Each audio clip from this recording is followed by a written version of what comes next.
Hello मेरे प्यारे दोस्तों, कैसे हैं आप सभी लोग। उम्मीद है आप सभी लोग अच्छे होंगे, स्वस्थ होंगे, मस्त होंगे। कहानी के लिए मेरे चैनल को सब्सक्राइब कीजिए, कहानी को लाइक और शेयर ज़रूर कीजिएगा और कहानी कैसी लगी प्लीज़ कमेंट बॉक्स में ज़रूर बताइएगा। कहानी को लेकर कोई भी राय या सुझाव हो वो भी कमेंट बॉक्स में ज़रूर दीजिएगा। तो शुरू करते हैं हम आज की अपनी कहानी।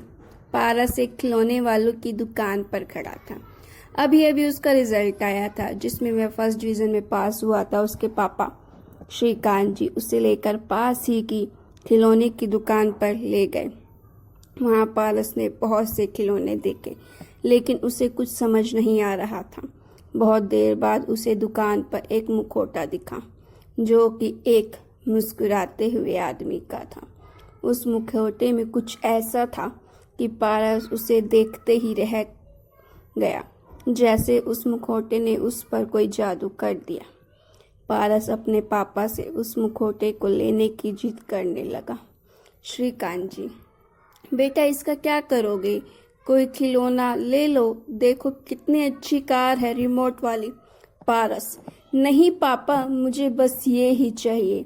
हार कर श्रीकांत जी ने उसे वह मुखौटा खरीद कर दे दिया। दोनों घर के लिए चल दिए। कार में बैठकर पारस ने मुखौटा लगाया और सामने वाले शीशे में देखा। उसमें वह काफ़ी डरावना लग रहा था। उसने झट से उसे उतार दिया। पापा, क्या हुआ? अपनी शक्ल देखकर डर गए? यह कहकर पापा जोर से हंसने लगे। पारस, मैं किसी से नहीं डरता, वो बस पहली बार लगाया था तो अजीब सा लग रहा था। पारस ने मुखौटे को पीछे की सीट पर रख दिया और खिड़की से बाहर देखने लगा। तभी उसे काली हुड्डी पहने एक आदमी दिखाई दिया जिसने वही मुखौटा पहन रखा था। वह पारस की ओर हाथ हिला रहा था। पारस, पापा देखा, वह आदमी जिसने मुखौटा पहना है मुझे बुला रहा है। पापा ने देखा लेकिन वहाँ कोई नहीं था। पापा, कहाँ है बेटा? कोई भी तो नहीं है। लगता है तुम इस मुखौटे से डर गए हो। अगर ये तुम्हें पसंद नहीं है तो इसे बाहर फेंक दो। पारस, नहीं पापा, ये तो मैंने बहुत मन से खरीदा है, इससे मैं अपने दोस्तों को डराऊंगा। इसी तरह बातें करते करते दोनों घर आ जाते हैं। घर पर पारस की मम्मी तनुजा के पूछने पर पारस उन्हें मुखौटा दिखा देता है। तनुजा, बेटा ये क्यों ले आए? इससे लोग डरेंगे। पारस, दोस्तों को डराने के लिए ही तो लाया हूँ मम्मी। कुछ देर बाद पारस अपने दोस्तों के साथ खेलने चल देता है। वह मुखौटा अपनी शर्ट के अंदर रख लेता है। उसके सभी दोस्त पारस के मैदान में क्रिकेट खेलने के लिए इकट्ठा होते हैं। तभी वह मुखौटा पहनकर सभी को डराने लगता है। उसके दोस्त इधर उधर भागने लगते हैं। पारस को बहुत मज़ा आता है। तभी वह देखता है कि मैदान के एक किनारे पर वही आदमी खड़ा होता है मुखौटा लगाए। पारस डर जाता है। वह जल्दी से मुखौटा उतार कर घर की ओर चल देता है। वह आदमी पारस के पीछे पीछे चलने लगता है। कुछ देर में वह पारस के सामने आ जाता है। पारस डर के आंखें बंद कर लेता है और मुखौटा फेंक देता है। वह आदमी मुखौटा उतार कर उसे अपने कपड़े से साफ करता है। आदमी, बेटा डरो नहीं, मैं तुम्हें नुकसान नहीं पहुंचाऊंगा। पारस, ये मुखौटा तुम रख लो पर मेरा पीछा छोड़ दो। आदमी, बेटा मैं तुम्हें डरा नहीं रहा हूँ, एक बार मेरी बात सुन लो। वह आदमी पारस को लेकर एक किनारे बैठ जाता है। फिर वह अपना मुखौटा उतारता है। पारस, अरे आप तो बिल्कुल हमारे जैसे दिखते हो, लेकिन आप इतने बड़े होकर मुखौटा पहनकर क्यों घूमते हो? आदमी, बेटा मैं एक जोकर का काम करता हूँ। बच्चों की पार्टियों में जोकर बनकर सबको हंसाता था। जहाँ बच्चों के साथ बड़े भी मेरा मजाक उड़ाते थे। मुझे इसके अलावा कुछ और नहीं आता है। एक दिन मैं एक बर्थडे की पार्टी में अपने करतब दिखा रहा था। उस पार्टी में मेरा छोटा सा बेटा भी आया था। मुझे उसके बारे में पता नहीं था। तभी मेरे हाथ पर बंधी घड़ी से उसने मुझे पहचान लिया। उसने मेरा मुखौटा हटा दिया। वह रोने लगा और पार्टी छोड़कर भाग गया। मुझे बहुत दुख हुआ, उससे बुरा लगा कि उसके पापा जोकर है।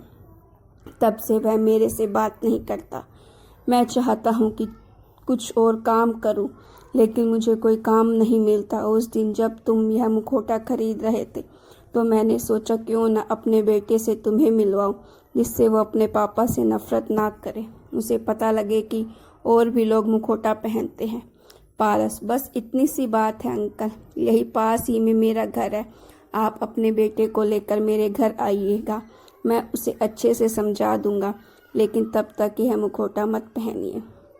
आदमी, बेटा तुम नहीं जानते तुमने मेरा कितना बड़ा बोझ हल्का कर दिया। तुम चलो, मैं आता हूँ। पारस घर आ जाता है।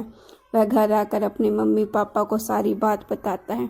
कुछ देर में वह आदमी अपने बेटे सूरज को लेकर आ जाता है। पारस, सूरज तुम अपने पापा से गुस्सा क्यों हो? सूरज, भला किसी के पापा जोकर होते हैं? मेरे पापा ने मेरे दोस्तों के सामने इंसल्ट कर दी। श्रीकांत, बेटा कोई काम छोटा बड़ा नहीं होता, और वैसे भी तुम्हारे पापा ये सारा काम मुखौटा लगा कर करते हैं, इसीलिए चिंता करने की कोई ज़रूरत नहीं है, उन्हें कोई नहीं पहचानता। उसके बाद पारस सूरज को वह मुखौटा दिखाता है। उसे पहनते ही पारस का चेहरा ढक जाता है। सूरज भी मुखौटा पहन कर देखता है। तनुजा, बेटा आपके पापा बहुत महान काम करते हैं। बच्चों को हंसाने का एक ऐसा हर कोई नहीं कर सकता। फिर भी अगर तुम्हें ये सब पसंद नहीं तो उन्हें समय दो, वो अपना काम बदल लेंगे। उसके लिए उन्हें कोई और काम सीखना होगा जिसमें समय लगेगा, लेकिन अगर तुम उनसे गुस्सा रहोगे तो उन्हें बहुत बुरा लगेगा। यह सुनकर सूरज रोने लगा और अपने पापा से लिपट कर माफ़ी मांगने लगा। श्रीकांत, भाई साहब, आप कल से जब भी आपके पास समय हो मेरे ऑफिस आ जाना, वहाँ मैं आपको अकाउंट का कुछ काम सिखा दूँगा। 2-3 महीने में आप सीख जाएंगे। इससे वह खुश होते हैं।